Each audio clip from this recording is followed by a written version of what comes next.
Hi everyone, welcome back or welcome to my channel. My name's Lizzie and I normally do sewing and dressmaking related videos, but today I'm doing something a little bit different, and it is a DIY tutorial on how to make teacup candles. So I recently gave a couple of my girlfriends gifts for various reasons, and I decided that I wanted to make something for them, and good old Pinterest, as always, had so many ideas on offer for kind of DIY gifts and things that you could make.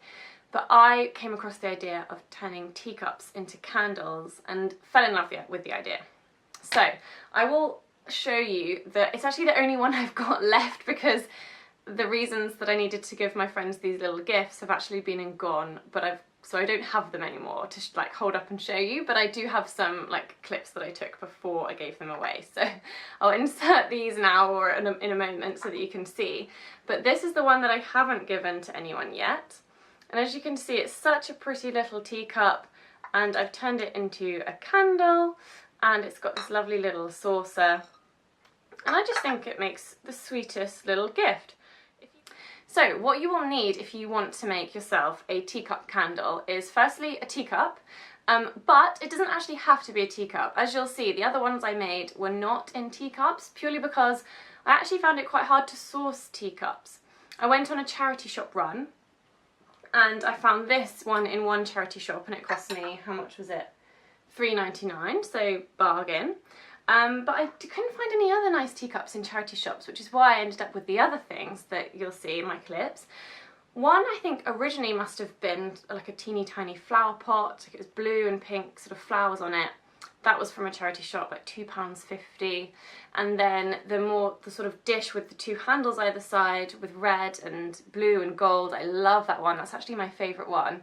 That was from a charity shop, but it's originally Anthropology, and I paid £7 for that one.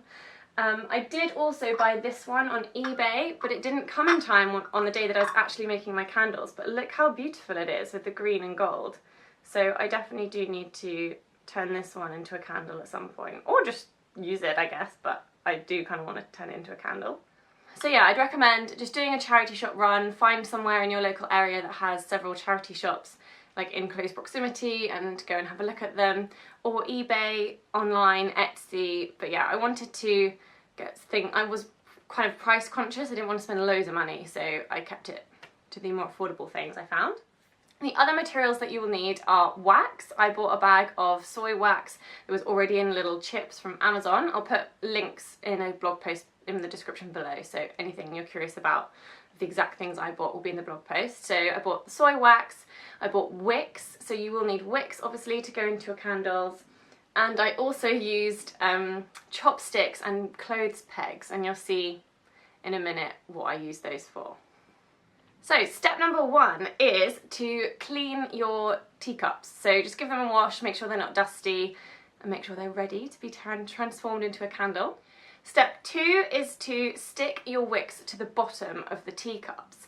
So the wicks that I bought were great because they already had a little metal disc on the bottom of the wick, and they came with little white sticky tabs, so I could literally stick the white sticky tabs onto the bottom of the wick and then stick that into the bottom of the teacup. If you are using anything that's bigger than a teacup, so for example my Anthropology two-handled pelican dish was much wider, so I kind of looked at other candles in my flat for inspiration on whether I needed more than one wick, and I did decide I needed 3 wicks, so I put extra ones in that one. Once you've got your wicks stuck in and ready to go, the third step is to melt your wax. I melted my wax on the hob, so I got a saucepan of water and had the water simmering away, and then I put the wax into a glass bowl on top of that, just like you would if you were melting chocolate for baking. I learned that I actually needed a lot more wax than I thought, so I started by just sort of measuring in the teacup how much wax I thought I would need and putting it in. I actually needed quite a bit more than that, but just play it by ear. The thing with the wax is it doesn't matter if some of it's already melted and you add more, because it'll all just melt together, so play it by ear, that's fine. I don't think much can go wrong when melting wax. I don't think it's like chocolate and you need to stop it from burning, but I did give it a stir every now and again, and you just need to wait until the wax is completely melted so that you don't have any white lumps in it anymore. It should all then look, if you've got the same sort of soy wax as me, once it's melted it should look like a kind of yellowy colour. Step number 4 is to construct your scaffolding, as I have nicknamed it, because you do need to find a way to keep your wick straight whilst the wax dries. If you don't do that, then the wick may very well like tip over as your wax melts, and then you'd have quite a sorry for itself looking candle. The way I kept my wicks in place was to use chopsticks and clothes and pegs, so pegs that you would use to hang your clothes on the washing line. And it worked really well. It was quite experimental, but I basically placed a chopstick on the top of the teacup, and I used the clothes pegs to grip the wick onto the chopstick so it stays in place.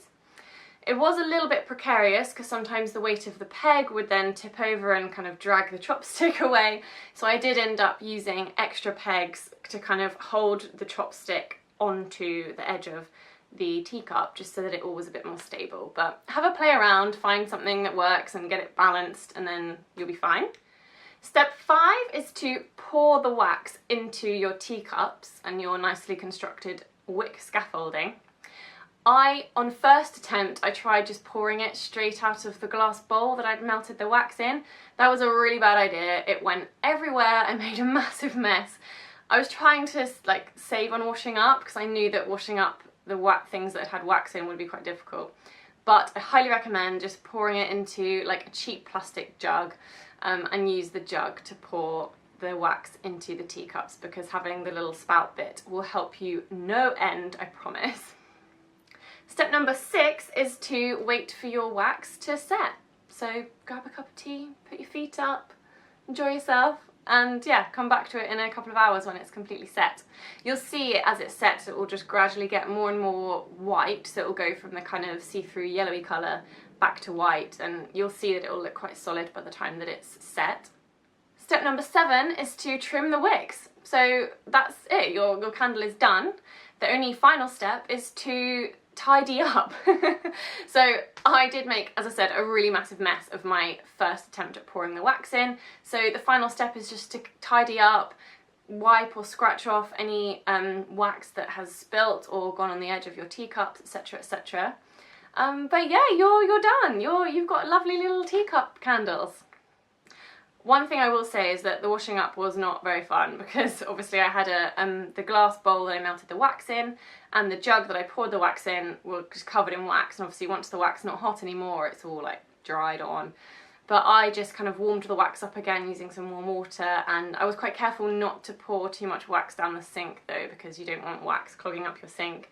But yeah, I just recommend like heating the wax up again a bit before trying to wipe it away, and then you'll be fine. So yeah, I'm really pleased with my little teacups, and my friends who received them as gifts thought they were really sweet and were happy with them. I need to I don't know, I was saving this in case I wanted to give it to someone, but I feel like maybe I should just test it, see how well it burns, because I do like having candles on in the evenings. I think next time I'm going to try making the candles scented. The way I would do that is to use a few drops of like an essential oil. So that's probably what I'll do next time, to see if I can bump them up a notch and make them scented. I hope you found this tutorial helpful. Please do let me know if you've ever made teacup candles before, or if you think you might give it a try. I'd love to hear from you. Give this video a thumbs up if you enjoyed it. Subscribe if you'd like to see more of my videos and more of my channel. And yeah, I'll see you next time. Thanks for watching. Bye!